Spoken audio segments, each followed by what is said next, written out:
আসসালামু আলাইকুম, সবাই কেমন আছেন? আশা করি ভালো আছেন। আমি আল্লাহর রহমতে ভালো আছি। এখানে টমেটোর আচার দিয়েছিলাম, সেটাই আপনাদের সাথে শেয়ার করলাম।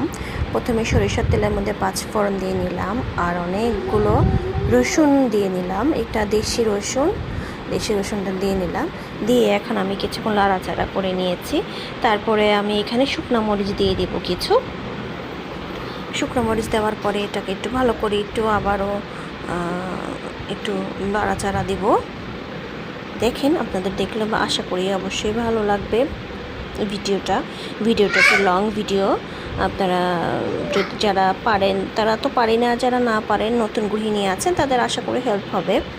এখানে এখন একটু নাড়াচাড়া দিয়ে একটু হালকা একটু যখন কালারটা চেঞ্জ হবে তখন আমি এখানে সরিষা বাটা দিয়ে দেব।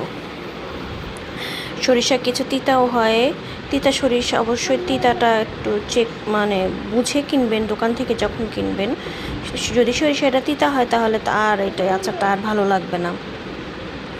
এখন অনেকখানি আমি সরিষা বাটা দিয়ে নিলাম। সরিষা বাটা দেওয়ার পরে আমি এখানে কিছুক্ষণ আবারও লাড়াচাড়া দিয়ে নিব।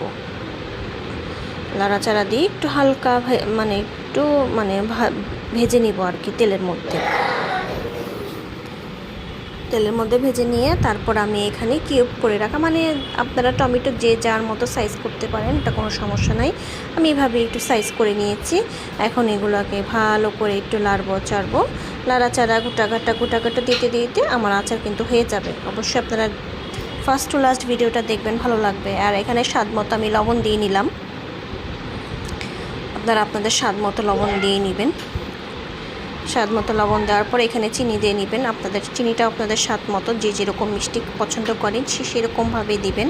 আর টমেটোটা তো অনেক টমেটো মিষ্টি হয়, অনেক টমেটো টক হয়। আপনারা যেরকম স্বাদের খাবেন সেরকম দিয়ে নেবেন। আর এখানে আমি তেঁতুল দিয়ে নিলাম। তেঁতুলটা প্রথমে একটু হালকা গরম পানিতে ভিজিয়ে রেখেছিলাম, তারপর হাত দিয়ে ভালো করে চটকিয়ে এটার মাড়টা নিয়ে নিলাম। এখন এখানে একটু লাল মরিচের গুঁড়া দিলাম। দেওয়ার পরে এখন আমরা এটাকে আবার এখানে একটু ধনিয়া গুঁড়া দিব। ধনিয়া গুঁড়া দেওয়ার পরে আমরা আবার এটাকে লাড়াচাড়া দিতে দিতে এটার মধ্যে থেকে পানি চলে আসবে। যে দেখেন পানি চলে আসছে। এখন এই পানিটাকে আস্তে আস্তে আমরা লাড়াচাড়া দিতে দিতে আমরা পানিটাকে শুকায় ফেলবো। আমরা একটু মিডিয়াম লো আছে দিবেন, যাতে করে নিচে লেগে না যায় আচারটা।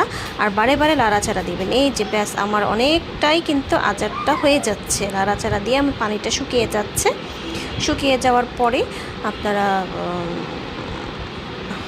লাড়াচাড়া দিবেন। শুকিয়ে যাওয়ার পরে হয়ে যাবে। এটাতে মধ্যে যদি আপনারা একটু ভিনেগার অ্যাড